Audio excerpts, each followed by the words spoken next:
श्री सच्चिदानंद सद्गुरु साईनाथ महाराज की जय।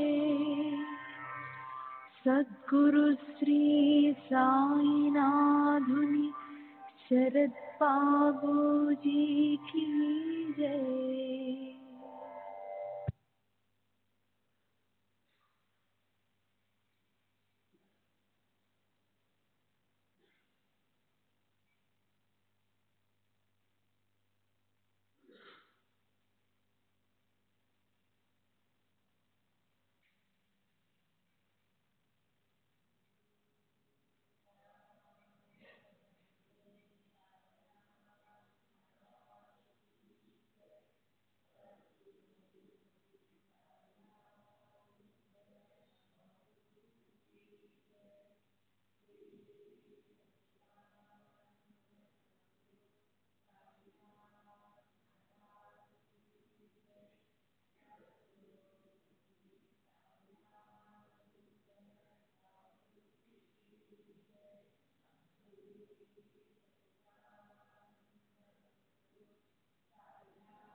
श्री सच्चिदानंद सद्गुरु साईनाथ महाराज की जय।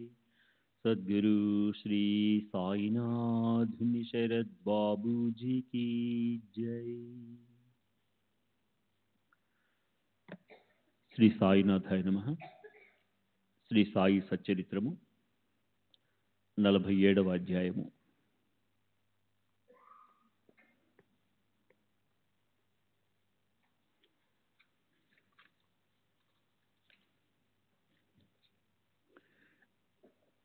పరమానందాన్ని ఉత్పన్నం చేసే సాయి యొక్క శ్రీముఖాన్ని ఒక క్షణం చూస్తే చాలు, అది అనంత జన్మల దుఃఖాన్ని నశింపజేస్తుంది.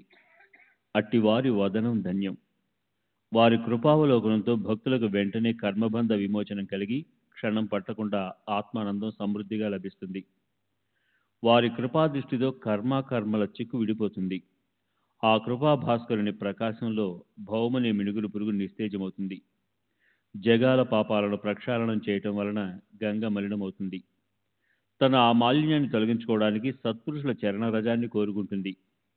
ఎప్పుడు సత్పురుషులు నా వద్దకు స్నానానికి వస్తారు, వారి చరణ స్పర్శ ఎప్పుడు లభిస్తుంది అని అనుకుంటుంది. వారు తప్ప ఆ పాపాలకు నిష్కృతి లేదు అని ఆమెకు నిశ్చయంగా తెలుసు.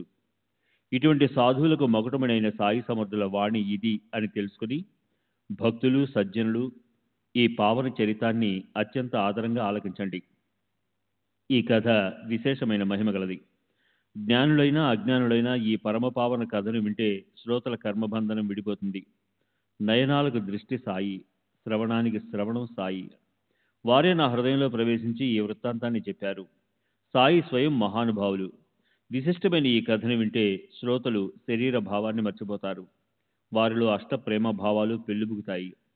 సాయి నోటి నుండి వచ్చిన ఈ కథలోని ఉద్దేశాన్ని శ్రద్ధగా తెలుసుకుని తాత్పర్యమందు దృష్టి ఉంచితే శ్రోతలు కృతకృత్యులవుతారు. కనుక శ్రోతలు నా మనవిని వినండి. నేను ఈ కథను చెప్పేవాడిని అయినా ఇందులోని సారాన్ని తెలుసుకోలేకపోతే నేను కూడా మీ వలనే రిక్త మనస్కుణ్ణి. భక్తులపైన బాబా యొక్క ప్రేమను స్మరించుకుంటే మనసు తన మనోధర్మాన్ని మరచిపోతుంది. ప్రపంచ బాధల నుండి ఉపశమనం కలుగుతుంది. ఇంతకంటే పరమలాభం మరేమిటి? పూర్వకథానుసంధానం. శ్రోతలు కథను శ్రద్ధగా సావధానంగా వింటే మనసుకు సంతృప్తి కలుగుతుంది. గత అధ్యాయం చివర శ్రోతలు మేకల కథను, బాబాకు మేకలపైని ప్రీతిని, వాని గత జన్మ గురించిన స్మృతిని విన్నారు కదూ. అటువంటిదే ఈ కథ కూడా. పరాకాష్ఠను అందుకున్న ద్రవ్యలోభం ఎలా అధఃపతనానికి దారితీస్తుందో శ్రద్ధగా వినండి. సాయియే సంపూర్ణ కరుణా కటాక్షంతో ఒకటి తర్వాత మరొక కథను సూచించారు. శ్రవణంలో ఏ విఘ్నాన్ని రానియకుండా సుఖ సంతోషాలను పెంపొందిస్తారు. కథను చెప్పేవారు, నోరు అన్నీ స్వయం సాయి సమర్థులైనప్పుడు ఇక హేమాడెవరు? అతడు అసలు ఎందుకు? ఊరికే పేరుకే. సాయి కథ సాగర తీరాన కూర్చుండగా మనకు కథలకు కరువ. కల్పతరు క్రింద కోరిక కలిగితే అది సిద్ధిస్తుంది. దినకరుని ఇంట దీపం కోసం ఎవరు చింతిస్తారు?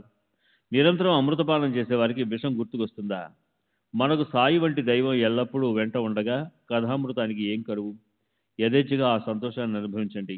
కర్మసూత్ర సిద్ధాంతం చాలా కఠినమైనది. అది ఎవరికీ అర్థం కాదు. మహా జ్ఞానులను కూడా మోసగిస్తుంది. కానీ ఏమీ తెలియని అమాయక భక్తులను తరింపజేస్తుంది. అట్లే పరమేశ్వరుని నియమం దుర్గమం. దానిని ఎవరు అతిక్రమించగలరు? కనుక లౌకిక ధర్మానుసారం ఆయా కర్మలను ఎప్పుడూ చేస్తూ ఉండాలి. లేకపోతే అత్యంత అధర్మం. మరణం తరువాత వారి కర్మలను అనుసరించి తదనురూపంగా జన్మలను పొందుతారు. యథా కర్మ యథాశ్రుత శుక్రబీజ సమన్విత. వారి కర్మానుసారం జ్ఞానానుసారం కొందరు శుక్రబీజాలతో కలిసి యోని ద్వారా ప్రవేశిస్తారు. కొందరు స్థావరాలుగా జన్మిస్తారు. యథా ప్రజ్ఞం హి సంభవ. వారి బుద్ధిని అనుసరించి జన్మ. ఈ శృతి వచనానికి అర్థం ఎవరికి తెలియదు? జన్మను పొందాలి అనుకుంటే దానిని నచ్చిన విధంగా పొందాలి. శరీరాన్ని మరలా పొందాలని కోరుకునే మూఢులు, అజ్ఞానులు తాము ఆర్జించుకున్న దానిని అనుసరించే తమకు శరీరాలు ప్రాప్తిస్తాయని తెలుసుకోవాలి. అందువలన శరీరం నేల రాలిపోకముందే మానవ జన్మ యొక్క అమూల్య అవకాశాన్ని ఆత్మజ్ఞాన ప్రాప్తి వరకు జార విడుచుకొని వారే జ్ఞానులు. వారే ప్రపంచ బంధనాల నుండి ముక్తులవుతారు. ఇతరులు ప్రపంచ చక్రంలో పడతారు. ఎప్పుడూ శరీర బంధనం నుండి విడిపోరు. వారికి జన్మల యాతన తప్పదు. ఇప్పుడు ఈ కథలోని విశేషం, నేను శరీరాన్ని అన్న ధ్యాస, చెడు ఆలోచన తొలగిపోయి సాత్విక అష్టభావాలు ఉప్పొంగుతాయి. తమ వద్ద ఎంతో ధనమున్నా అత్యంత లోభ స్వభావం గల వారి జీవనం వ్యర్థం. అటివారు జీవితాంతం వ్యర్థమైన శ్రమను అనుభవిస్తారు. పైగా మనసులో శత్రుత్వ భావం ఉండడం ఎన్నడూ మంచిది కాదు. ఆ భావం రాకుండా మనసును నిగ్రహించుకోవాలి, లేదా అది జీవితాన్ని నాశనం చేస్తుంది. పరస్పర వైరం యొక్క పరిణామం ఉత్తమమైన జన్మ నుండి అధమమైన జన్మకు వెళ్ళడం. రుణం, శత్రుత్వం, హత్య, వీని ధర్మం ఇవి తీరే వరకు జన్మ పరంపర తప్పదు. ఈ విషయంలో సాయి నోటి నుండి వెలువడిన పరమపావనమైన అమృతవాణిని శ్రోతలకు చెప్తాను, సావధానంగా వినండి. సాయి మాత చెప్పిన ఈ కథను నేను విన్నట్టు నాకు గుర్తున్నంతవరకు చెప్తాను. సాయి స్వయం చరిత్రకారులు. తామే కథను సవిస్తరంగా వ్రాసుకుంటారు. హేమాడ్ కేవలం నిమిత్త మాత్రుడు. అతనిని నడిపించే సూత్రధారి సాయియే. ఒకరోజు ఉదయం 8 గంటల సమయాన నేను ఫలహారాన్ని సేవించి రోజులాగే బయట తిరగడానికి వెళ్ళాను. దారిన నడుస్తూ అలసిపోయి ఒక నదీ తీరానికి చేరుకున్నాను. అక్కడ కాళ్ళు కడుక్కుని స్నానం చేశాను. మనసుకు చాలా సంతోషం కలిగింది. ఆ నది ఎంత? ఈ రహతా నది అంతే. 2 తీరాలను తాకుతూ నీరు నిండుగా ఉంది. ఒడ్డున ఒక రకం గడ్డి చెట్లున్నాయి. అక్కడ కాలిబాట ఉంది. బండి వెళ్లే దారి కూడా స్పష్టంగా కనిపిస్తుంది. నదీ తీరాన వృక్షాలు దట్టంగా ఉండడం వలన వారి నీడ కూడా బాగా ఉంది. చల్లని గాలి మెల్లమెల్లగా వీస్తూ ఉంటే మనసుకు చాలా ఆనందంగా ఉంది. చెట్లు గుంపుగా ఉన్న చోటును చూసి వాని నీడలో స్వేచ్ఛగా కూర్చున్నాను. చిలింగొట్టం నింపాలని దానికోసం బట్ట తడపడానికి వెళ్ళగా అక్కడ బెకబెకమని చప్పుడు వినిపించింది. ఆ శబ్దం కప్పదై ఉండొచ్చని నాకు అనిపించింది. నీరు ఉన్న చోట కప్పలు ఉండడం సహజం. ఇందులో విశేషం ఏముంది? బట్టను తడుపుకుని నేను తిరిగి వచ్చి చెకుముకి రాయిని చేతిలో తీసుకున్నాను. రాతి నుండి నిప్పురవ వచ్చి చిలిమి వెలిగి తయారైంది. అకస్మాత్తుగా ఒక బాటసారి వచ్చి వందనం చేసి నా దగ్గర కూర్చున్నాడు. నా వద్ద నా వద్ద నుండి వినయంగా చిలిం చేతిలోని తీసుకుని చాలా దూరం వచ్చారు అని సగౌరవంగా పలకరించాడు. మసీదు ఇక్కడి నుండి చాలా దూరం. మీరక్కడికి వెళ్ళేసరికి ఎండ ఎక్కిపోతుంది. ఈ వెనకే మా ఇల్లు. చిలిం త్రాగి ఇంటికి వెళదాం. అక్కడ కొంచెం రొట్టె అది తిని కాసేపు విశ్రమించి ఎండ బాగా తగ్గిపోయాక సంతోషంగా తిరిగి వెళ్ళవచ్చు. నేను కూడా మీ వెంట వస్తాను అని చెప్పి బాటసారి చిలిం వెలిగించి పేల్చడానికి గౌరవంగా నాకిచ్చాడు. అక్కడ ఆ కప్ప ఆర్త స్వరంతో బిగ్గరగా ఏడవసాగింది. ఆ కేకలు ఏమిటని బాటసారి నన్ను అడిగాడు. అప్పుడు నేను అతనితో, నదీ తీరాన ఒక కప్ప కష్టంలో చిక్కుకుంది. దాని కర్మ దాని వెంట పడింది. నీకు ఆ కథ చెప్తాను విను.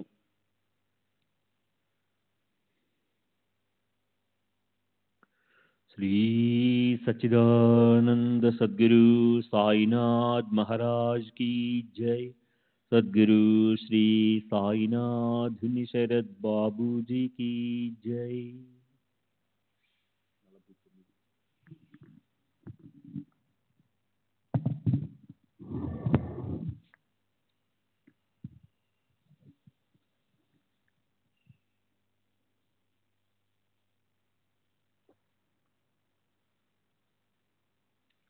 పూర్వజన్మలో చేసుకున్న దానిని ఈ జన్మలో అనుభవించాలి. కర్మఫలాన్ని అనుభవించక తప్పదు. ఇప్పుడు ఏడిస్తే ఏం లాభం అని అన్నాను. నా మాటలు విని చిలుం నా చేతికిచ్చి నేను వెళ్ళి చూచి వస్తాను అని బాటసారి అక్కడి నుంచి బయలుదేరాడు. నిజంగా అది కప్పయేనా లేక వేరే జీవియా? అయితే వానికి ఏం దుఃఖమో అన్న నా సందేహాన్ని తీర్చుకుంటాను. అతని కుతూహలాన్ని గమనించి, నేను వెళ్ళి చూడు, ఒక పెద్ద పాము నోట్లో కప్పపడి ఏడుస్తూ ఉంది. ఆ రెండు దుష్టులు, వాని కృత్యాలు ఘోరమైనవి. పూర్వజన్మల భయంకరమైన పాపకర్మల ఫలితాన్ని అనుభవించడానికి ఈ శరీరాలను పొందాయి అని చెప్పాను. అలా మాట్లాడుతూ ఉండగా బాటసారి ఆ స్థలానికి వెళ్ళి ప్రత్యక్షంగా చూచి వచ్చిన విషయాన్ని చెప్పాడు. కాలసర్పం లాంటి పెద్ద పాము నోరు చాలా పెద్దదిగా ఉంది. కప్ప కూడా భయంకరంగా ఉంది. కానీ అది పాముకు పలహారము. అది పాము నోట్లో ఆహుతి అయిపోతుంది. అరగంటో గంటో అంతే. క్షణంలో దానికి నిశ్చిత కలుగుతుంది. కర్మగతి ఎంత విచిత్రమో అని అన్నాడు. అప్పుడు నేను అతడితో, అలా ఏం జరగదు. దాని బాబును నేను లేను. నేను మరి ఇక్కడ ఎందుకున్నాను? నా స్థలాన్ని వదిలి ఇక్కడికి వచ్చి కూర్చున్నాను. మరి ఆ కప్పను తిననిస్తానా? చూడు, దాన్ని నేను ఎలా విడిపిస్తానో. ఇప్పుడు ఆ దెబ్బలాట నుంచి విడిపించి మనం ఇంటికి పోదాం. పద ఒక్కసారి చిలుం నింపు. కానీ ఇక ఆ పాము ఏం చేస్తుందో చూస్తాను అని చెప్పాను. బాటసారి వెంటనే చిలుం తయారు చేసి తాను స్వయంగా గట్టిగా పీల్చి నాకు అందించాడు. నేను దాన్ని పీల్చడానికి చేతికి అందుకున్నాను. నేను 2 పీల్పులు పీల్చాను. బాటసారిని వెంట పెట్టుకుని చెట్ల మధ్య నుంచి ఆ ప్రత్యేక స్థలానికి చేరుకున్నాను. మరలా ఆ పామును చూచి బాటసారి భయపడిపోయి, ఎంతటి భయంకరమైన ప్రాణి అని భయంతో నన్ను వారించాడు. మీరు ముందుకు వెళ్ళకండి. ఆ పాము మీ దగ్గరికి రాగలదు. ఈ చోటు చాలా ఇరుగ్గా ఉంది. ఇక్కడి నుండి పరిగెత్తాలన్నా వీలు కాదు. కనుక మీరు అటు వెళ్ళవద్దు అని అన్నాడు. ఆ దృశ్యాన్ని చూచి బాటసారికి ప్రాణభయం పట్టుకుంది. తర్వాత నేను తెలియజేసిన ఆ రెండింటి శత్రుత్వ భావానికి సంబంధించిన కథను వినండి. ఒరే బాబు వీరభద్రప్ప, ఈ బస్వప్ప నీకు ఇప్పటికీ శత్రువేనా? కప్ప రూపం వచ్చినా పశ్చాత్తాపం పొందలేదా? నీవు కూడా సర్పయోనికి వచ్చావు కదా, అయినా ఇంకా శత్రుత్వంతో ఉన్నావు. ఇకనైనా సిగ్గుపడు. శత్రుత్వాన్ని మాని నిశ్చితంగా ఉండు. నా నోటి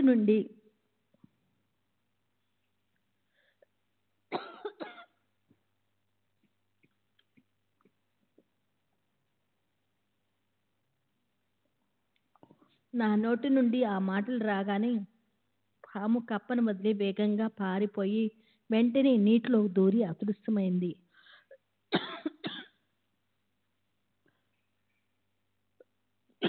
కప్ప మృత్యుముఖం నుండి బయటకు ఎగిరి దూకి చెట్లలోనికి పోయి దాంకుంది. బాటసారి ఆశ్చర్యపోయాడు. మీ మాటలకు పాము కప్పను ఎలా వదిలి పారిపోయింది? పాము ఎలా అదృశ్యమైంది? ఇదేమిటో నాకు అర్థం కాలేదు అని అతడు అన్నాడు. వీరిలో వీరభద్రపు ఎవరు, చిన్నబసవప్ప ఎవరు? వీరి శత్రుత్వానికి కారణం ఏమిటో నాకు చెప్పండి అని అడిగాడు. సరే, ముందు చెట్ల క్రిందకు పోయి చిలిం పీల్చుకున్న తర్వాతనే నీ కుతూహలాన్ని తీర్చి నేను నా స్థలానికి వెళ్ళిపోతానని చెప్పాను. ఇద్దరము చెట్ల క్రిందకు వచ్చాము. బాగా నీడగా ఉంది. చల్లటి గాలి వీచసాగింది. మరలా చిలుం వెలిగించాము. ముందుకు బాటసారి పీల్చి తర్వాత నా చేతికి ఇచ్చాడు. నేను దాన్ని పీల్చుతూ అతనికి కథను చెప్పాను.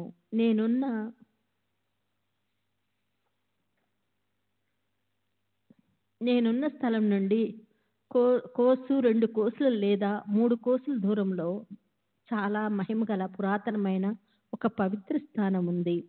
అక్కడ ఏనాటి కాలంలో శిథిలమైపోయిన ఒక శివాలయం ఉంది. దాన్ని పునరుద్ధరణ చేయాలని అందరికీ అనిపించింది.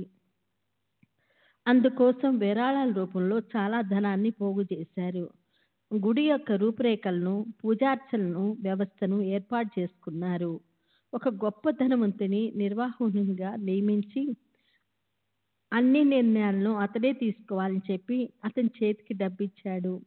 అతడు తన విరాళాన్ని కూడా జతపరిచి ఆ ధనాన్ని వేరుగా ఉంచి చక్కగా జమా ఖర్చుల లెక్క వ్రాసి ఆ కార్యాన్ని శ్రద్ధగా చేస్తాడని ఆశించారు. కానీ అతను చాలా పిసినారి. తన డబ్బు నష్టం కాకుండా పనిని చేయించడం వలన గుడి పని పూర్తి కాలేదు. పోగు చేసిన డబ్బంతా అయిపోయింది, కానీ పని సగమే అయింది. అయినా అతడు తన సొంత డబ్బు 1 పైసాకైనా ఖర్చు పెట్టలేదు. గొప్ప షావుకారు అయినప్పటికీ అతడు లోభత్వానికి పూర్ణావతారం. అతడు తీయగా మాట్లాడేవాడు, కానీ ఆ మాటలు కార్యానికి రూపాన్ని ఇవ్వలేదు. తర్వాత అతని వద్ద డబ్బు పోగు చేసి ఉంచిన వారంతా సమావేశమయ్యారు. నీకింతటి ఐశ్వర్యం ఉంది, కానీ ఏం ప్రయోజనం? నీవు సహాయం చేయకపోతే ఈ మహాదేవుని మందిరం ఎలా పునరుద్ధరణ పడుతుంది?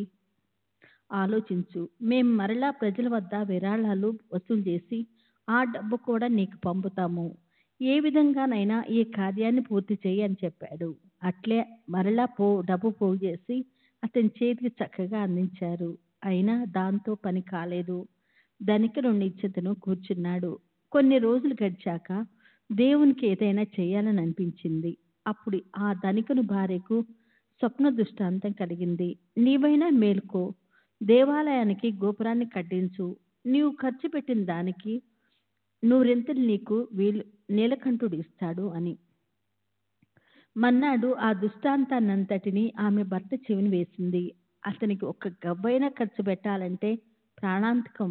అందువల్ల ఆ మాటలు అతనికి కోపోద్రేకాన్ని కలుగు చేశాయి.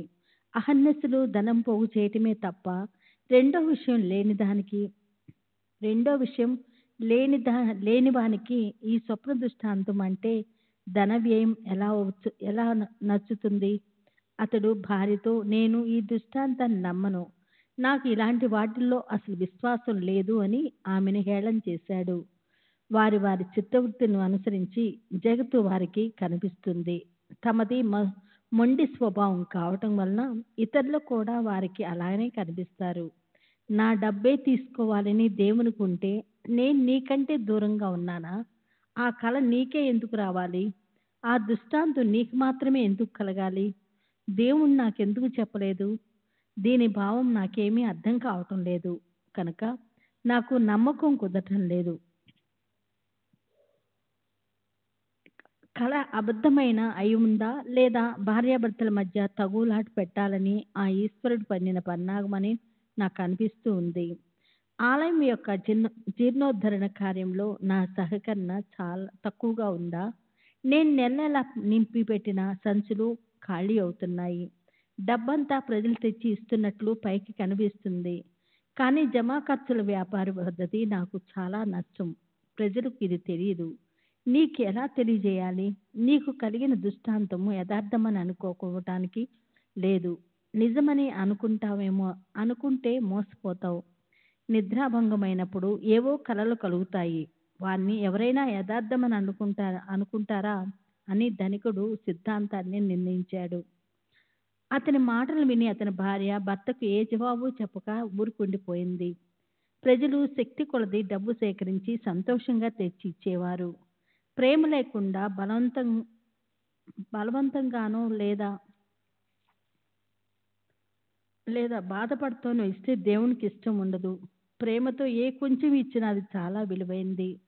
డబ్బు పోగైనప్పుడు దేవాలయం పని జరగటం, డబ్బు లేనప్పుడు పని కూడా ఆగిపోవడం, అలా ఆ పని ఆలస్యం కాసాగింది. శ్రీ సచ్చిదానంద సద్గురు సాయినాథ్ మహారాజ్ కి జై. శ్రీ సాయినాథుని శరత్ బాబూజీకి జై. కానీ లోబి అయిన ధనికుడు తన సంచిలో నుండి ఒక్క పైసా అయినా తీయడు. అతని భార్యకు మరలా కలిగిన దృష్టాంతాన్ని వినండి. దేవాలయానికి డబ్బును ఇవ్వమని నీ భర్తను బలవంత పెట్టకు. నీ శ్రద్ధాభక్తులు భగవంతునికి చాలు. నీకు ఇష్టమైనంత ఇవ్వు. హృదయపూర్వకంగా ఇచ్చిన ఒక్క పైసా అయినా సరే అది లక్షల విలువ చేస్తుంది. కనుక భర్తను సంప్రదించి దేవునికి ఇవ్వు. అనవసరంగా బాధపడకు. నీ మనసుకు తోచినంత ఇవ్వు. కొంచెమైనా సరే నీ స్వంతమైన దానిని అర్పించు. ఇక్కడ కేవలం భక్తి ప్రధానం. నీకు భక్తి ఉన్నదని తెలిసి ఏమైనా ఇవ్వమని దేవుడు నిన్ను మరలా మరలా అడుగుతున్నాడు. నీకు ఉన్న ధనం కొంచెమైనా సరే ఇచ్చి నీవు నిశ్చితగా ఉండు. భక్తిభావం లేకుండా ఇవ్వడం మంచిది కాదు. అది భగవంతునికి అస్సలు ఇష్టం ఉండదు. శ్రద్ధ లేకుండా చేసే దానం మట్టితో సమానం. చివరకు అది నిష్ఫలం. ఇది త్వరలోనే అనుభవం అవుతుంది. ఈ దృష్టాంతాన్ని విని ఆమె తన తండ్రి ఇచ్చిన నగలను దేవునికి అర్పించాలని నిశ్చయించుకుంది. తర్వాత తన నిశ్చయాన్ని భర్తకు తెలియచేసింది. అది విని భర్త తనలో క్రుద్ధుడయ్యాడు. లోభమున్న చోట ఆలోచన ఎక్కడిది? అక్కడ దేవుడు, ధర్మం, ఆచారం అవి ఉండవు. ఏమిటి ఈమె తెలివిలేని ఆలోచన? ఈమె మతి భ్రమించింది. ఈమె నగలన్నిటికీ 1000 రూపాయలకు విలువ కట్టి ఈమె పేరిట దేవునికి భూమి అర్పించాలి అని అనుకున్నాడు. ఆమె నగలను తానే కొనుక్కున్నట్లు ఆ డబ్బుకు బదులుగా ఎవరిదో తన వద్ద తాకట్టుగా ఉన్న బంజారు భూమిని భార్యకు ఇచ్చాడు. ఆ భూమి సాగులేనిది. శ్రీ సచ్చిదానంద సద్గురు సాయినాథ్ మహారాజ్ కి జై. సద్గురు శ్రీ సాయినాథుని శరత్ బాబూజీకి జై.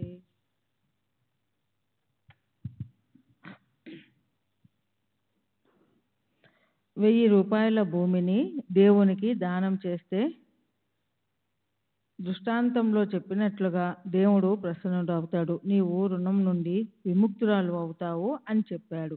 భర్త మాటలను విని లోబి భార్య ఆ భూమిని పరమేశ్వరుని ప్రీత్యార్థం భక్తిగా అర్పించింది.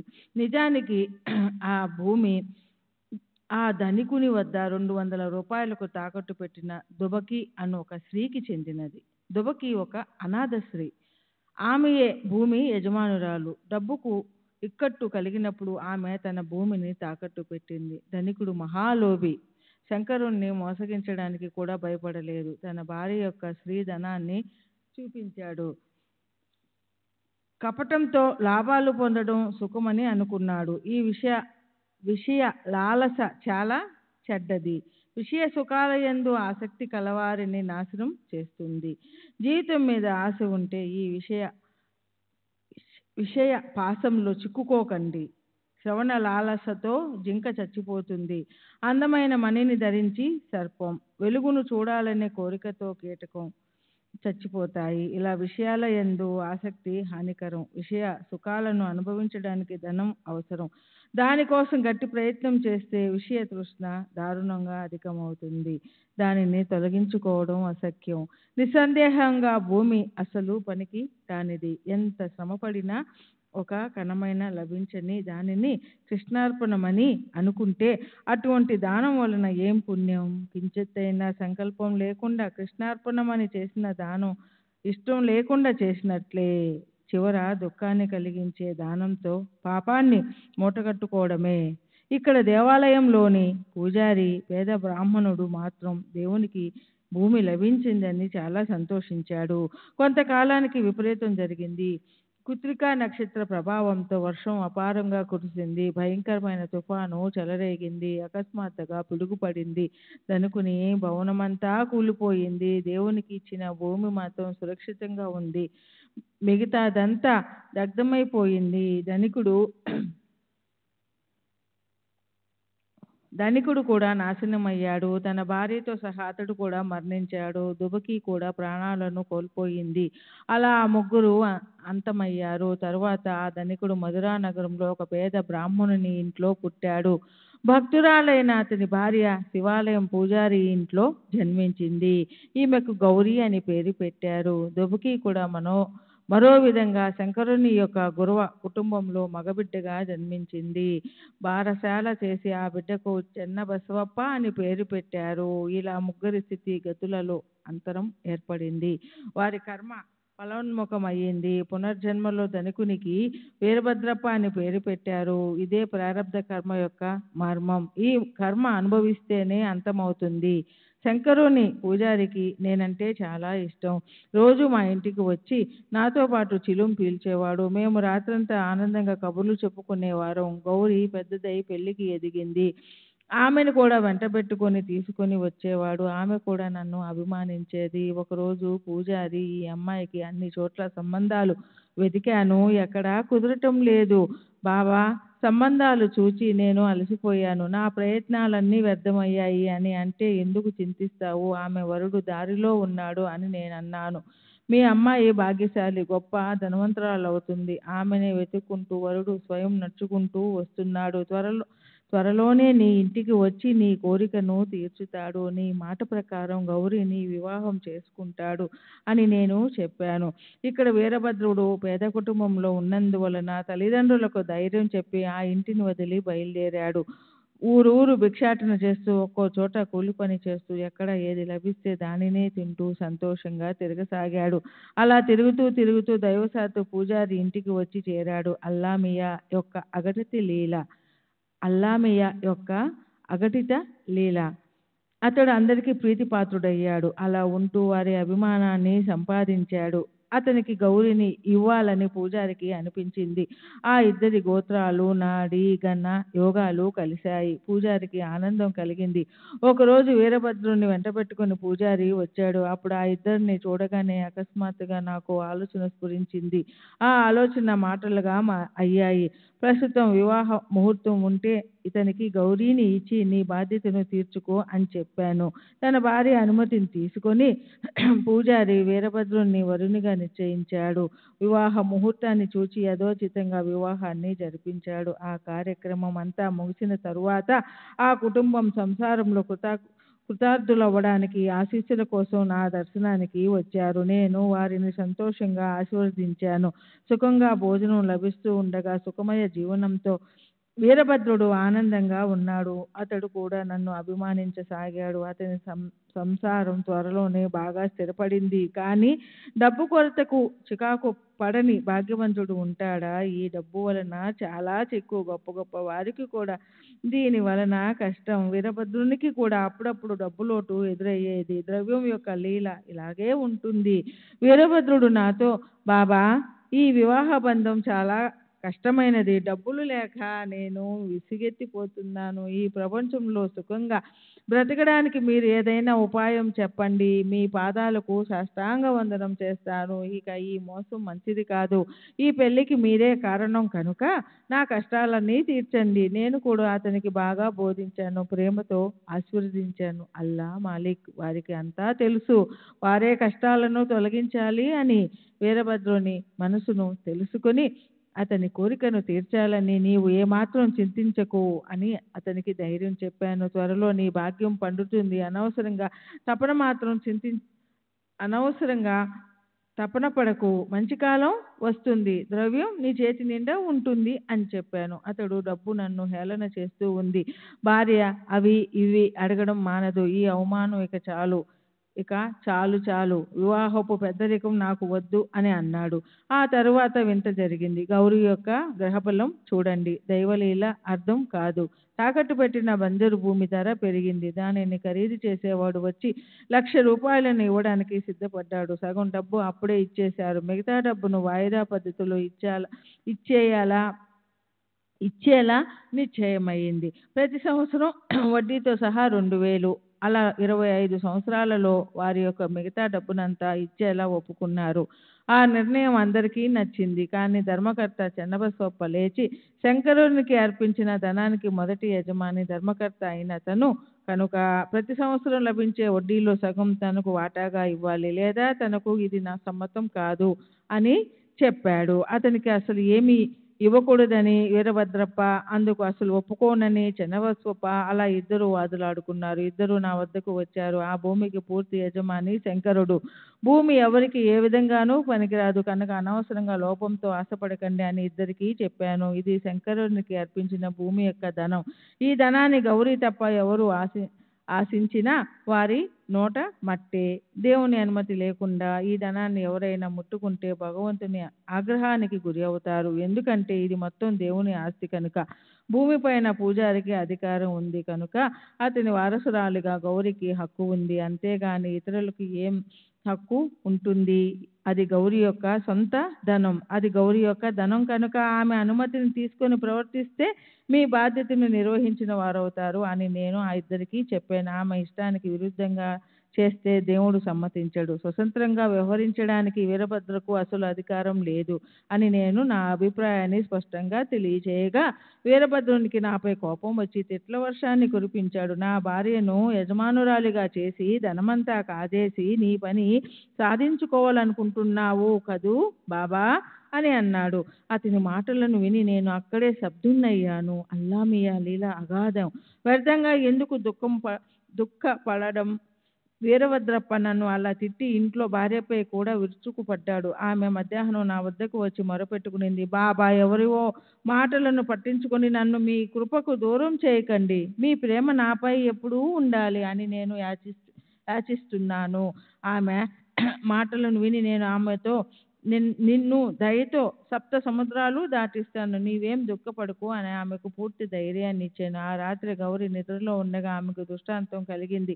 శంకరుడు స్వప్నంలో కనిపించి ఆమెతో ఏం చెప్పాడో వినండి. చూడు, ఈ ధనమంతా నీదే. ఎవరికి ఏమీ ఇవ్వవద్దు. దాన్ని ఎలా నిర్వహించాలో ఆ ఏర్పాటును చెప్తాను, అట్లే చెయ్యి. దేవాలయం కోసం చెన్నబసవప్ప చెప్పిన విధంగా ధనాన్ని ఉపయోగించు. నాకు అతనిపై విశ్వాసం ఉంది. నీవు ఈ నియమాన్ని పాటించు.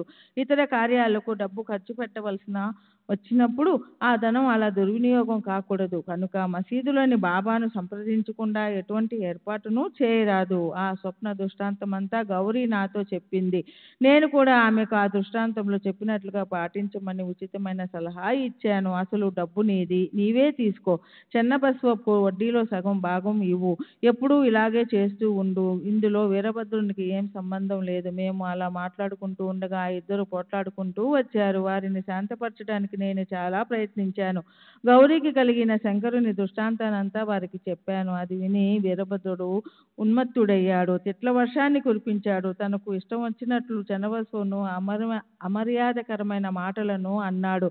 దాంతో అతడు గాబరపడిపోయాడు. వీరభద్రుడు అట్లే పిచ్చివానిలా తిడుతూ నీవు ఎక్కడ దొరికినా చంపేస్తానని నోటితో గట్టిగా తిట్టాడు. చెన్నబసవప్పను చూసి వీరభద్రప్ప రెచ్చిపోయి నిన్ను ముక్కలు చేస్తాను, నిన్ను మొత్తం మృంగేస్తాను. చెన్నబసవప్ప భయపడిపోయిన పాదాలను గట్టిగా పట్టుకొని ఈ కష్టం నుండి నన్ను విడిపించండి అని వేడుకున్నాడు.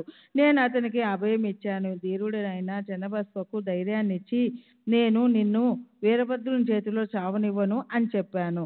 అటు తర్వాత వ్రాత ప్రకోపించి వీరభద్రుడు మరణించి సర్పమై జన్మించి వేరే శరీరాన్ని పొందాడు. చెన్నబసవకు దిగులు పట్టుకుంది. ఆ దిగులుతోనే అతడు చనిపోయి కప్పయోనిలో పుట్టాడు. ఇది అతని చరిత్ర. పూర్వజన్మలో నీ శత్రుత్వం కారణంగా వీరభద్రుడు పాముగా జన్మించి కప్పగా జన్మించిన బసవప్ప వెంటబడి చివరకు అతన్ని పట్టుకున్నాడు. పాముగా పుట్టిన వీరభద్రుని నోట పడి కప్ప రూపంలో ఉన్న బసవప్ప దీనంగా అరుస్తూ ఉంటే ఆ దీనాలాపాన్ని విని నా మనసు కరిగిపోయింది. పూర్వం నేను ఇచ్చిన మాట గుర్తుకొచ్చి పాము నోటి నుండి చెన్నబసవప్పును విడిపించి నా మాటను నిలబెట్టుకున్నాను. అల్లా తన భక్తుల కోసం వారి కష్ట సమయాలలో పరిగెత్తుకుని వస్తాడు. అతడే నన్ను ఇక్కడికి పంపి భక్తుని రక్షించాడు. ఇప్పుడు ఇది ప్రత్యక్షంగా అనుభవం అయ్యింది. వీరభద్రుని తరిమి వేసి చెన్నబసవను కష్టం నుండి రక్షించాడు. ఇదంతా దేవుని లీల. సరే, ఇప్పుడు చిలువు నింపి త్రాగేసి నా చోటికి వెళ్ళిపోతాను. నీవు కూడా మీ ఊరికి వెళ్ళు, నన్ను గుర్తుంచుకో అని చెప్పి చిలుం త్రాగాను. సత్సంగం యొక్క సుఖం లభించింది. ఆ విధంగా తిరిగి తిరిగి వెనుకకు మరలి వచ్చాను. మనసులో అత్యంత ఆనందాన్ని పొందాను అని చెప్పారు. స్వస్తి శ్రీ సంతసర్జన ప్రేరితము భక్త హేమాడు పంతి విరచితమైన శ్రీ సాయి సమర్థ సచ్చరిత్రలో శ్రీ సాయి ముఖ శృత కథనమను 47వ అధ్యాయం సంపూర్ణం. శ్రీ సద్గురు సాయినాథార్పమస్తు. శుభం భవతు. శ్రీ సచ్చిదానంద సద్గురు సాయినాథ్ మహారాజ్ కీ జై. సద్గురు శ్రీ సాయినాథ్ శరత్ బాబూజీ కీ జై. శ్రీ సాయి సచ్చరిత్ర 48వ అధ్యాయం. శ్రీ గణేశాయ నమః. శ్రీ సరస్వత్యై నమః. శ్రీ గురుభ్యై నమః. శ్రీ కులదేవతాయే నమః. శ్రీ సీతారామచంద్రాభ్యాయ నమః. శ్రీ సద్గురు సాయినాథాయ నమః. ఈ అధ్యాయాన్ని ఆరంభిస్తుండగా శ్రవణంలో అత్యంత శ్రద్ధ ఉన్న శ్రోతలు శ్రీ సాయి గురువా లేక సద్గురువా అని ప్రశ్నించారు. వారిని సంతృప్తిపరచడానికి సద్గురువు యొక్క లక్షణాలను సంక్షిప్తంగా చెబుతాను. దానితో సాయి సమర్థునిలో ఉన్న సద్గురువు యొక్క గుణాలను గుర్తించవచ్చు. వేదాలను అధ్యయనం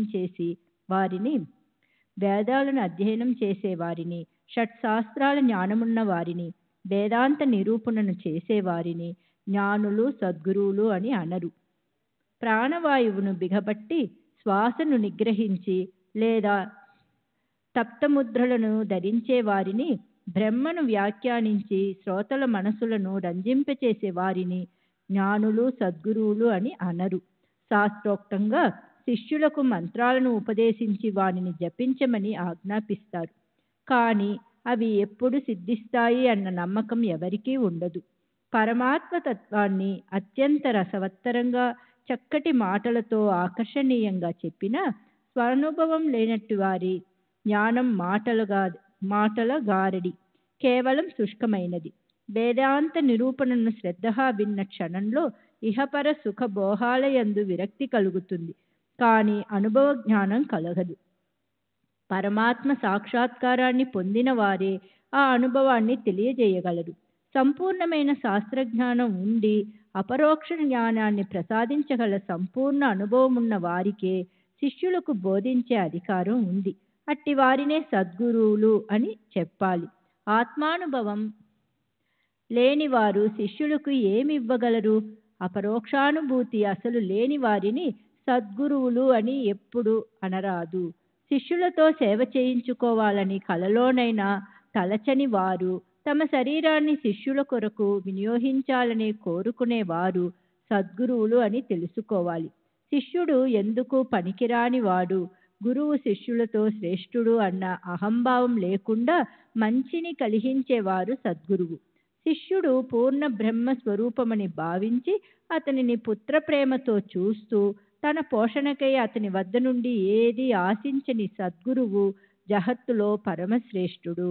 పరమశాంతికి స్థానమై విద్యా దర్పం లేకుండా చిన్నవారిని పెద్దవారిని సమానంగా చూచే స్థలం సద్గురువు స్థానమని గ్రహించాలి. ఇటువంటి సర్వసాధారణమైన సద్గురువు యొక్క లక్షణాలను సంకలనం చేసి నేను శ్రోతలకు సంక్షిప్తంగా మనవి చేశాను. సాయిబాబా సందర్శనంతో సంతృప్తులైన భాగ్యవంతులకు సద్గురువుల లక్షణాలను నేను ఇంతకంటే ఎక్కువగా ఏమి వర్ణించగలను? అనేక జన్మల అతిశయ పుణ్య సంచయం కారణంగానే మనకు సాయి సద్గురువు చరణాలు లభించాయి. సాయిబాబా చిన్న వయస్సు నుండి దేనిని తీసుకునేవారు కాదు. వారికి ఇల్లు వాకిలి వంటి ఏ ఆధారము లేదు. చిలుం పొగాకు మాత్రమే వారి వద్ద ఉండేవి. వారి మనోనిగ్రహం గొప్పది. 18 సంవత్సరాల వయస్సు నుండి వారు మనస్సును సంపూర్ణంగా జయించి ఎప్పుడూ నిర్భయంగా ఏకాంతంగా ఆత్మస్వరూపంలో లీనమై ఉండేవారు. భక్తుల యొక్క నిర్మలమైన ప్రేమను గని తాను భక్త పరాధీనుణ్ణి అన్న విషయం భక్తులకు బాగా తెలియచేయడానికి వారు భక్తి ప్రేమలున్న చోట ఉంటారు.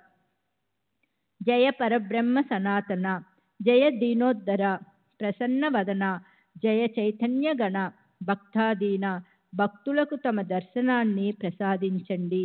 జయ జయ ద్వంద్వాతీత, జయ జయ అవ్యక్త వక్త, సర్వసాక్షి సర్వాతీత, భక్తి లేని వారు మిమ్ము తెలుసుకోలేరు.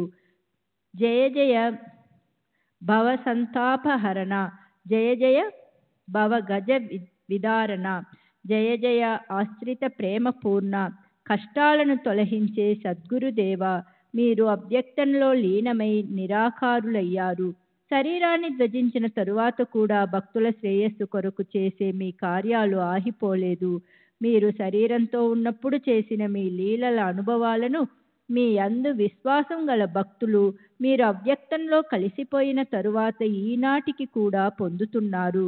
నా వంటి పామరుణ్ణి నిమిత్త మాతృనిగా చేసి అజ్ఞానంధకారాన్ని తొలగించి భక్తులను తరింపచేయడానికి సమర్థవంతమైన తమ చరిత్ర తరణిని తయారు చేయించారు. పరమేశ్వరుని అస్తిత్వమందు విశ్వాసం మరియు పరమేశ్వరుని యందు భక్తి శ్రద్ధలు ఇవే భక్తుని హృదయంలో ప్రమిదలు. వానిలో ప్రేమయనే చమురు పోసి వత్తిని వెలిగిస్తే జ్ఞానజ్యోతి ప్రకటమవుతుంది. ప్రేమ లేని జ్ఞానం శుష్కం. దాని వలన ఎవరికైనా ఏమి ప్రయోజనం? ప్రేమ లేనిదే శాంతి ఉండదు. ప్రేమ ఒకే చోట అవిచ్ఛిన్నంగా ఉండాలి. ప్రేమ యొక్క మహిమను నేను ఎంతని వర్ణించను? ప్రేమ ముందు అన్నీ తుచ్చమే. గాఢమైన ప్రేమ లేకపోతే శ్రవణం పఠనం నిష్ఫలం. ప్రేమలో భక్తి ఉంటుంది. విరక్తి శాంతి కూడా అక్కడే ఉంటాయి. వాని వెనుకే ముక్తి తన సంపత్తి సహితంగా తిష్ట వేసుకుని ఉంటుంది. భావం లేకుండా ప్రేమ ఉత్పన్నం కాదు. భావమున్న చోట దేవుడు ఉన్నాడని తెలుసుకోండి. భావమున్న చోట ప్రేమ పూర్ణంగా ఉంటుంది. భవాన్ని తరించటానికి భావమే ప్రధానం. గంగోదక సమానం పవిత్రము పరమ మధురమైనది శ్రీ సాయి చరిత్ర. దీనిని సాయి ఏ పద్యాలతో అలంకరింపచేశారు. హేమాడు నిమిత్త మాత్రుడు. ఈ సాయి సచ్చరిత్రను శ్రవణం చేసే శ్రోతలు వక్త ఎప్పుడూ పవిత్రులు. వారి పాప పుణ్యాలు నశించిపోయి వారికి ముక్తి లభిస్తుంది. దీనిని వినే చెవులు భాగ్యవంతములు. వక్త యొక్క నోరు భాగ్యవంతము. భక్తులకు అతి పవిత్రమైన ఈ శ్రీ సాయి సచ్చరిత్ర ధన్యం. ఈ చరితాన్ని చిత్తశుద్ధితో భక్తిభావంతో ఆలకించిన వారి సకల కోరికలు ఎల్లప్పుడూ తీరుతాయి. పరమ శ్రద్ధతో భక్తిగా ఈ సచ్చరితాన్ని వింటే వెంటనే అనాయాసంగా సాయి చరణాలయందు భక్తి లభిస్తుంది. భక్తి భావంతో సాయి చరణాలను సేవిస్తూ వారిని నిరతం స్మరిస్తూ ఉంటే ఇంద్రియాలు యథేచ్ఛగా విహారించవు. అవలీలగా భవాన్ని దాటడం నిశ్చయం. చాతక పక్షుల వంటి భక్తులకు ఇది జీవనం. ఇటువంటి శ్రీ సాయి సచ్చరిత్రను శ్రవణం తరువాత మననం కూడా చేసి శ్రోతలు శ్రీ సాయి అనుగ్రహాన్ని పొందండి. సర్వావస్థలలోనూ సావధానంగా శ్రవణం చేసే శ్రోతల కర్మ బంధనాలు విడిపోతాయి. వారు సహజంగా భవాన్ని తరిస్తారు. కథ ఎప్పుడు ఆరంభమవుతుంది అని శ్రోతలు తమలో అనుకుంటున్నారు కనుక ప్రస్తావనను ఆరంభించి వారి ఆతురతను తొలగిస్తాను. గత అధ్యాయంలో శత్రుత్వం, హత్య, రుణం తీర్చుకోవడానికి, కర్మను అనుభవించటానికి పునర్జన్మ కలుగుతుందని చెప్పబడింది. మానవులకు పూర్వజన్మల గురించి గుర్తుండదు, కానీ సత్పురుషులు దేనిని మరిచిపోరు. తమ భక్తులు ఎక్కడ జన్మించినా వారిని కష్టాల నుండి రక్షిస్తారు. ఇప్పుడు అటువంటిదే మరొక కథ. నుంచుని ఉన్నా కూర్చొని ఉన్నా ఏదైనా ఇచ్చేటప్పుడు లేదా పుచ్చుకునేటప్పుడు సత్పురుషుని చరణాలయందు విశ్వాసముంచితే భక్తులు సఫలీకృతులవుతారు. కార్యారంభమునందు ముందుగా హరిని మరియు గురుని చరణాలను స్మరించి శ్రద్ధగా పనిచేస్తే చాలు. ఆ పనిని సత్పురుషులు చేయిస్తూ భక్తుల చింతనను తొలగిస్తారు. నేను పనిని మాత్రమే చేసేవాడిని, ఫలితాన్ని ఇచ్చేవారు హరి మరియు గురువు అన్న దృఢ విశ్వాసమున్న వారి లక్ష్యం నెరవేరుతుంది. సత్పురుషులు ముందు ఉగ్రంగా కఠోరంగా కనిపిస్తారు, కానీ వారిలో ఏ ప్రత్యుపకారాన్ని ఆశించని ప్రీతి ఉంటుంది. కాస్త ధైర్యంగా ఉంటే చాలు, చివరకు వారు శుభాలను కలుగజేస్తారు. సత్సంగం అనే నీడ పడితే చాలు, తాపాలు మమకారాలు అక్కడికక్కడే మాయమైపోతాయి. అందువలన సత్పురుషుల చరణాలను ఆశ్రయించండి. నిరహంభావంతో మరియు సవినయంగా సత్పురుషులకు శరణాహతులై తమ మనసులోని కోరికను వేడుకుంటే వారు చిత్తశాంతిని ప్రసాదిస్తారు. మిడిమిడి జ్ఞానంతోనూ గర్వంతోనూ సత్పురుషుల వచనాలను సంశయించే వారికి మొదటికే హాని కలుగుతుంది, కానీ వారి యందు విశ్వాసం ఉంచిన వారికి శుభం కలుగుతుంది. పరిశుద్ధ మనసులోనూ లేక కపట బుద్ధితోనైనా సరే అసలైన సత్పురుషుల చరణాలను ఆశ్రయిస్తే ప్రపంచ బంధనాల నుండి విముక్తులవుతారు. వారి మహిమ అగాధం. ఈ విషయంలో జ్ఞానోపదేశాన్ని చేసే కథను సావధానంగా శ్రవణం చేస్తే శ్రోతలకు ఆనందం కలుగుతుంది, అట్లే వక్తకు కూడా ఉత్సాహం పెరుగుతుంది. అక్కల్కోట నివాసి సపట్నేకరు అను పేరు గల వకీలు అనుభవాన్ని వింటే మనసు ప్రసన్నమవుతుంది. అతడు వకీలు పరీక్షకు అహర్నిశలు అధ్యయనం చేస్తుండగా చేవడే అను ఒక విద్యార్థితో కలిసి తమ పరీక్ష విషయాలను ఇద్దరూ ముచ్చటించుకుంటున్నారు. వారితో చదివే ఇతర విద్యార్థులు కూడా వచ్చి గదిలో వారితో కలిసి కూర్చున్నారు. ఎవరెవరు ఎంత బాగా పరీక్షకు చదివారు అని ఒకరిని ఒకరు ప్రశ్నించుకుంటూ పరీక్షించసాగారు. ఎవరు సరిగ్గా జవాబు చెప్పగలరు, ఎవరు చెప్పలేరు అని తమ సంశయాలను తీర్చుకోవడానికి తమ తమ మనో నిబ్బరాలను పరీక్షించుకోసాగారు. చేవడే ప్రశ్నలకు సరిగ్గా సమాధానం ఇవ్వలేదు. అప్పుడు విద్యార్థులందరూ ఇతడు సరిగ్గా చదవలేదు, ఇక పరీక్ష ఎలా ఉత్తీర్ణుడవుతాడు అన్నారు. అలా వారు హేళన చేశారు గాని తాను పూర్తిగా అధ్యయనం చేసినా చేయకున్నా తప్పక ఉత్తీర్ణుడు అవుతానని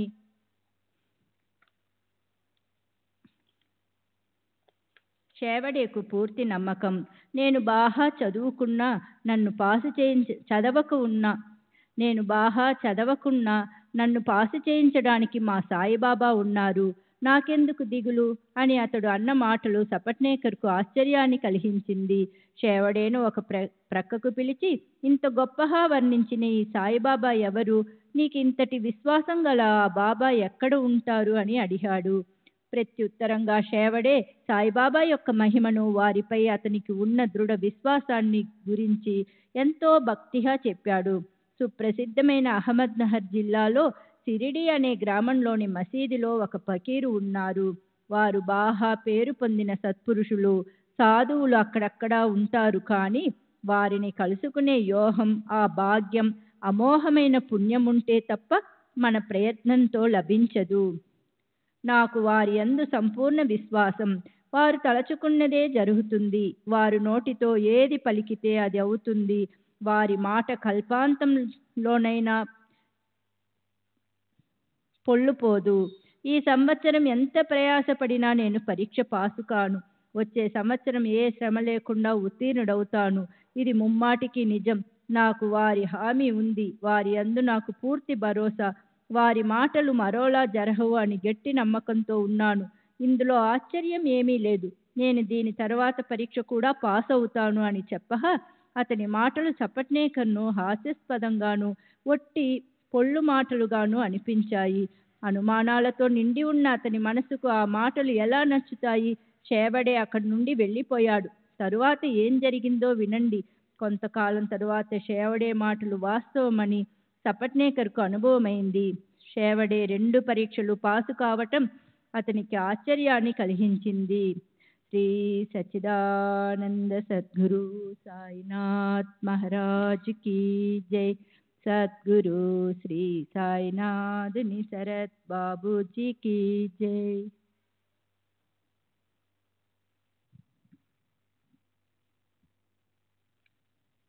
పదేళ్ల తర్వాత సపట్నేకర్ను అకస్మాత్తుగా దౌర్భాగ్యం ఆవరించింది. దాంతో దుఃఖంతో ఉదాసీనుడయ్యాడు. క్రీస్తు శకం 1913వ సంవత్సరంలో అతని ఏకైక పుత్రుడు గొంతులో జబ్బు చేసి మరణించాడు. దాంతో అతనికి ప్రపంచమందు బాగా విరక్తి కలిగింది. పండరీపురం, గాణ్గాపురం మొదలైన తీర్థక్షేత్రాలన్నీ దర్శించాడు. కానీ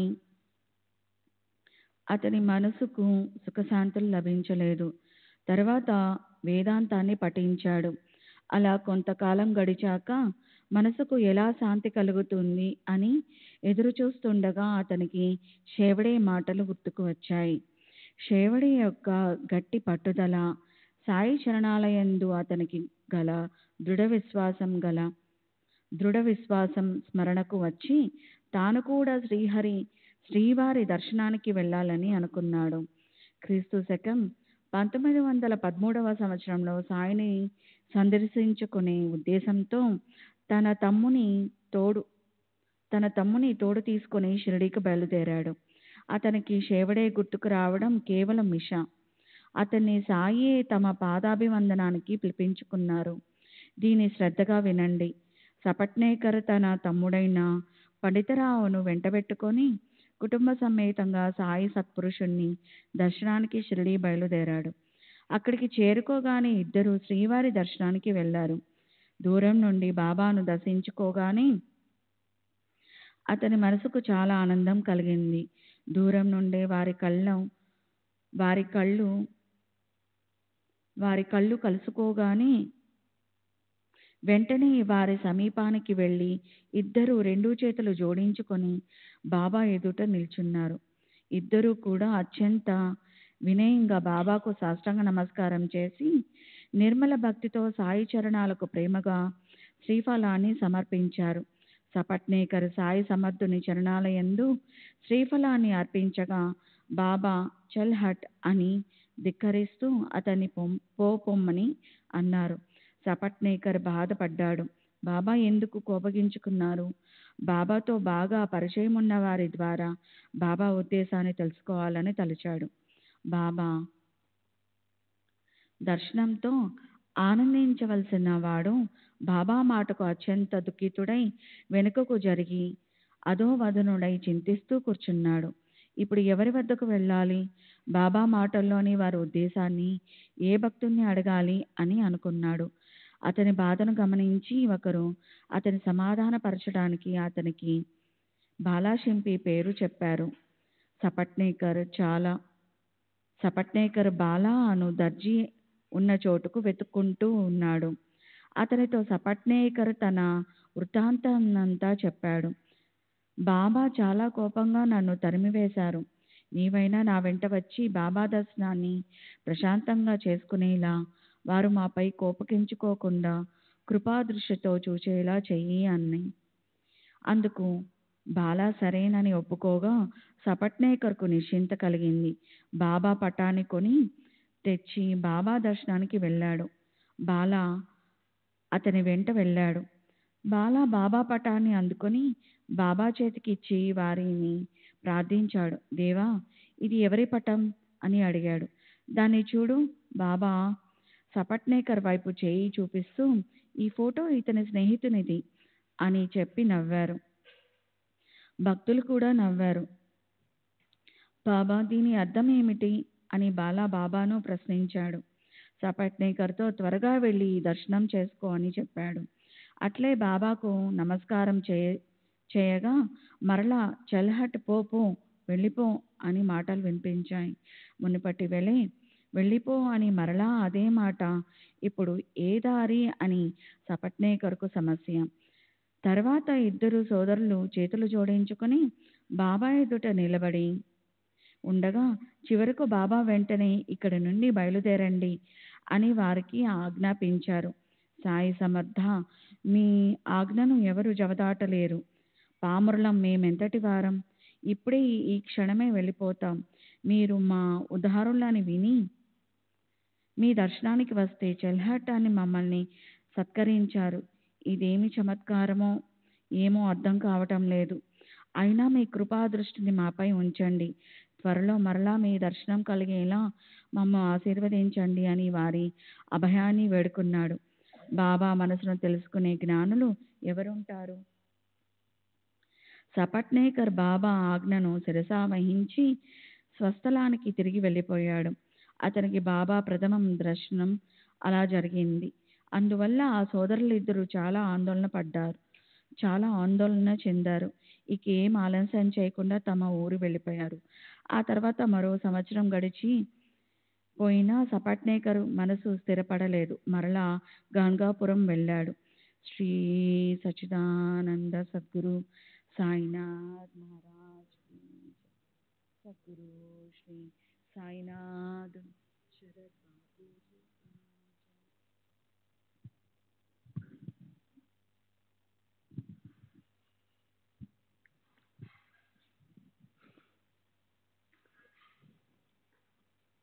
ఆ తర్వాత మరో సంవత్సరం గడిచిపోయినా సపత్నేకర్కు మనసు స్థిరపడలేదు.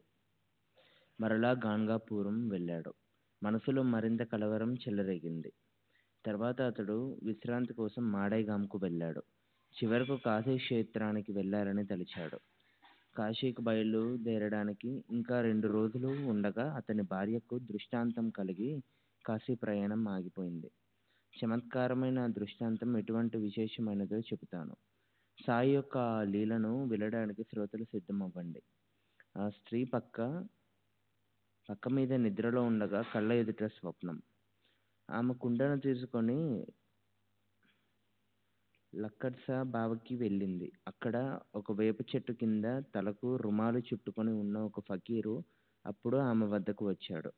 అమ్మాయి, అనవసరంగా ఎందుకు శ్రమ పడతావు?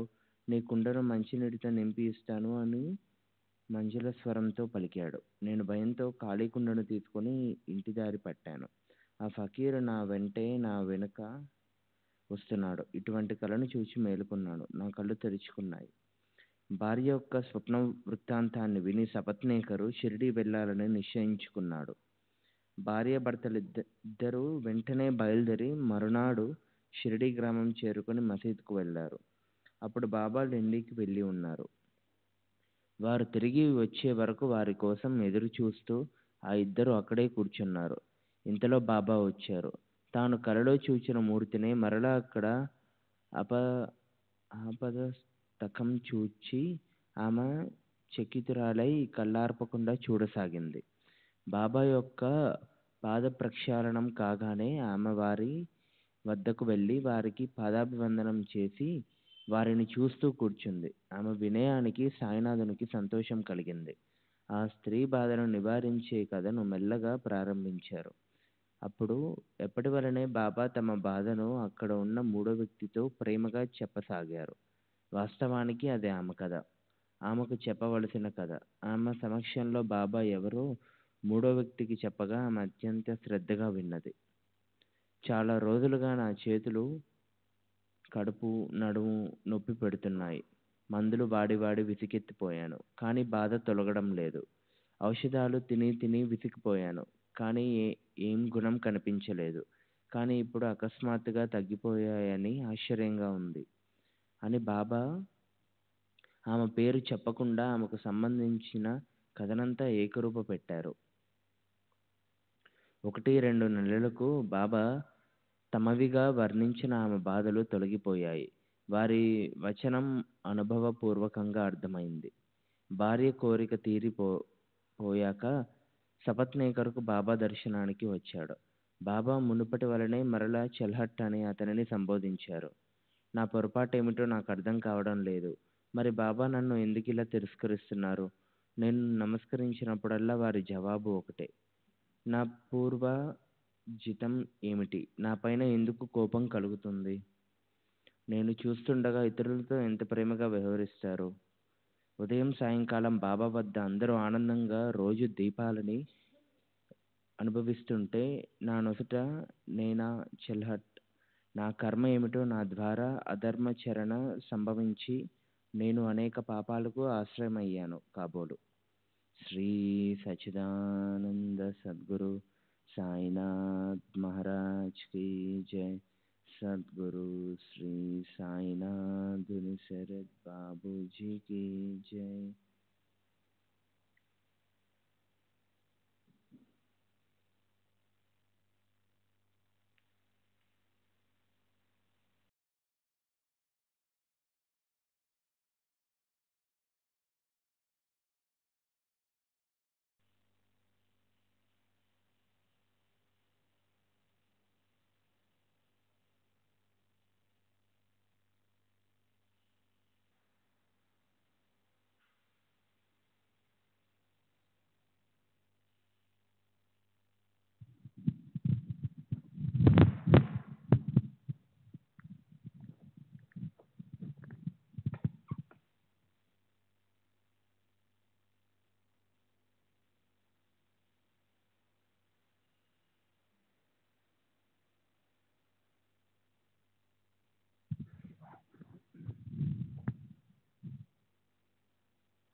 श्री सच्चिदानंद सद्गुरु साईनाथ महाराज की जय. सद्गुरु श्री साईनाथ शरद बाबू जी की जय. साई रहम नजर करना, बच्चों का पालन करना. साई रहम नजर करना, बच्चों का पालन करना. जाना तुमने जगत पसारा, सब ही झूठ जमाना. जाना तुमने जगत पसारा, सब ही झूठ जमाना. साई रहम नजर करना, बच्चों का पालन करना. साई रहम नजर करना, बच्चों का पालन करना. मैं अंधा हूँ बंदा आपका, मुझसे पद दिखलाना. मैं अंधा हूँ बंदा आपका, मुझसे पद दिखलाना. साई रहम नजर करना, बच्चों का पालन करना. साई रहम नजर करना, बच्चों का पालन करना.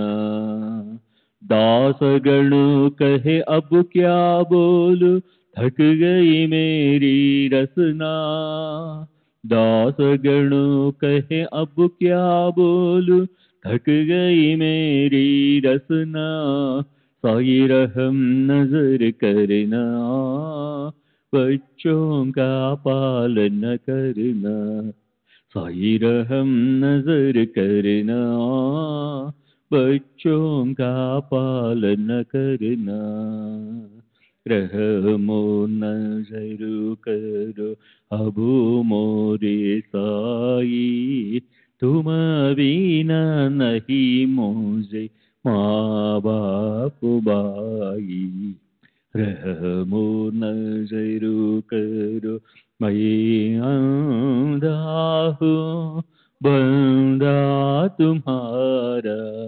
मैं अंधा हूँ बंदा तुम्हारा.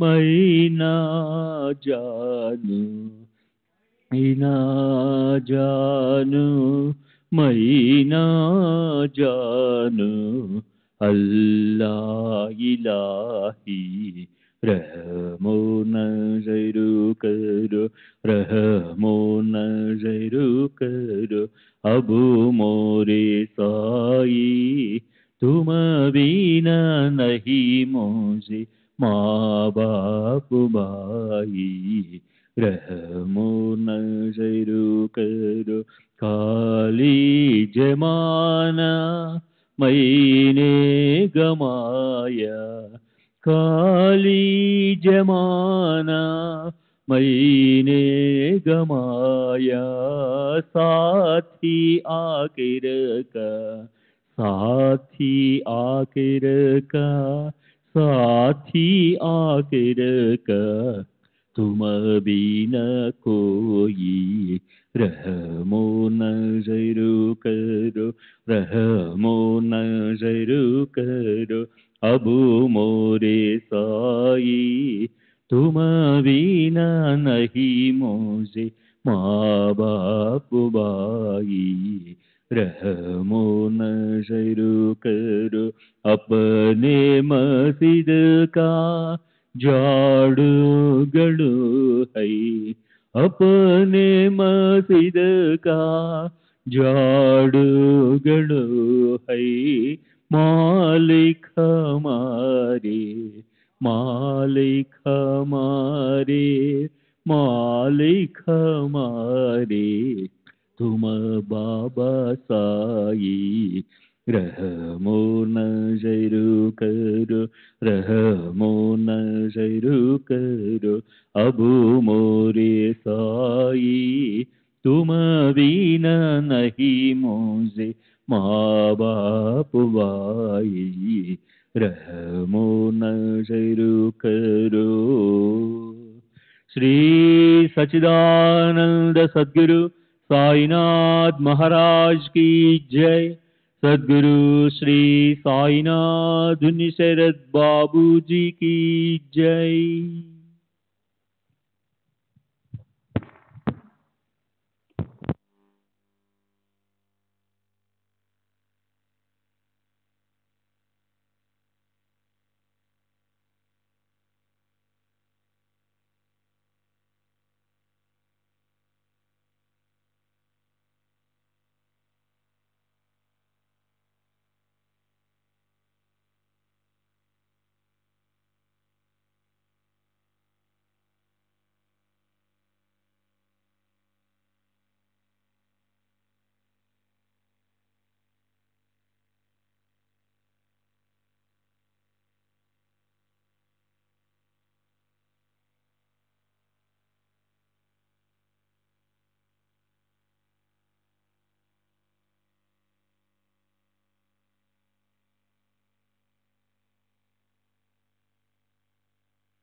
श्री सच्चिदानंद सद्गुरु साईनाथ महाराज की जय। सद्गुरु श्री साईनाथुनि शरद बाबू जी की जय।